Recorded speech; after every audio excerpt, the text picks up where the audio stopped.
ಸುಸಂದರ್ಭದಲ್ಲಿ ನಮಗೂ ಕೂಡ ಈ ಕಾರ್ಯಕ್ರಮದಲ್ಲಿ ಭಾಗವಹಿಸಲಿಕ್ಕೆ ಅನುವು ಮಾಡಿಕೊಟ್ಟಂತ ಪರಮ ಪೂಜ್ಯರಿಗೆ ಮತ್ತೊಮ್ಮೆ ನಾನು ಭಕ್ತಿಪೂರ್ವಕ ನಮನಗಳನ್ನು ಸಲ್ಲಿಸುತ್ತಾ ಸ್ವಾಮೀಜಿಯವರ ಬಗ್ಗೆ ಒಂದೆರಡು ಮಾತಾಡಲೇಬೇಕಾಗ್ತದೆ. ಯಾಕೆಂತ ಹೇಳಿದ್ರೆ ನಾನೇನು ಅಲೆಮಾರಿ ಜನಾಂಗದವನಲ್ಲ ಅಲ್ಲ, ಆದ್ರೂ ಕೂಡ ನನಗೆ ಒಂದು ಅಲೆಮಾರಿ ಜನಾಂಗದವರ ಋಣ ಇದೆ. ಏನು ಅಂತ ಹೇಳಿದ್ರೆ ಸನ್ಮಾನ್ಯ ಯಡಿಯೂರಪ್ಪನವರು ಮುಖ್ಯಮಂತ್ರಿಗಳಾಗಿದ್ದಂತಹ ನಮ್ಮನ್ನ ಈ ಒಂದು ಅಲೆಮಾರಿ ಜನಾಂಗಗಳ ಅಭಿವೃದ್ಧಿ ನಿಗಮಕ್ಕೆ ಅಧ್ಯಕ್ಷರನ್ನಾಗಿ ಮಾಡಿದ್ರು. ಆದ್ರಿಂದ ಇವತ್ತು ಇಲ್ಲಿವರೆಗೆ ಬರ್ಲಿಕ್ಕೆ ನನಗೆ ಸಾಧ್ಯತೆ ಇದೆ.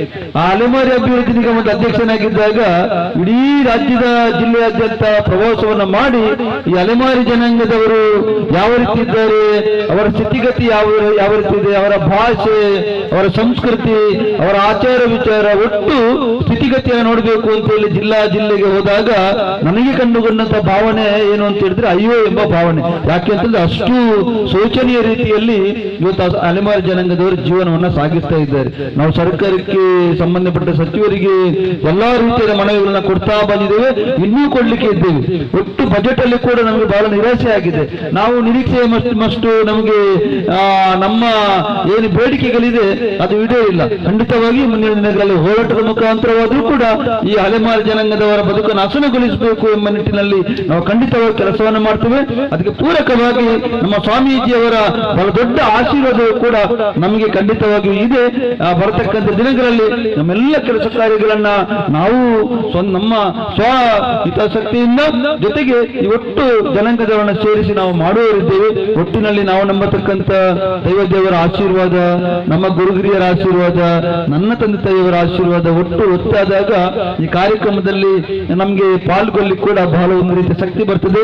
ಒಟ್ಟಿನಲ್ಲಿ ಒಣಕಲ್ಲು ಮಠದ ಪರಮಪೂಜ್ಯ ಸ್ವಾಮೀಜಿಯವರು ಈ ರೀತಿಯಾದ ಕಾರ್ಯಕ್ರಮಗಳನ್ನ ಮಾಡುವಂತ ಒಂದು ಕಾರ್ಯಕ್ರಮ ಮಾಡುವುದು ಸುಲಭದ ಕೆಲಸ ಅಲ್ಲ. ಆ ಕಾರ್ಯಕ್ರಮದ ಹಿಂದೆ ಬಹಳಷ್ಟು ಅವರ ಶ್ರಮಗಳಿವೆ. ಅವರ ಜೊತೆಗೆ ಅವರ ಶಿಷ್ಯಂದಿರು, ಈ ಮಠದ ಭಕ್ತರು ಎಲ್ಲರೂ ಸೇರಿದಾಗ ಮಾತ್ರ ಆ ಕಾರ್ಯಕ್ರಮ ಬಹಳ ಯಶಸ್ವಿಯಾಗಿ ನಡೆಯಲಿಕ್ಕೆ ಸಾಧ್ಯತೆ ಇದೆ. ಆ ನಿಟ್ಟಿನಲ್ಲಿ ಕಾರ್ಯಕ್ರಮ ಯಶಸ್ವಿಯಾಗಿದೆ. ಮುಂದಿನ ದಿನಗಳಲ್ಲೂ ಕೂಡ ನಾವು ಇವತ್ತು ಪ್ರಥಮ ಬಾರಿಗೆ ಬಂದಿದ್ದೇವೆ.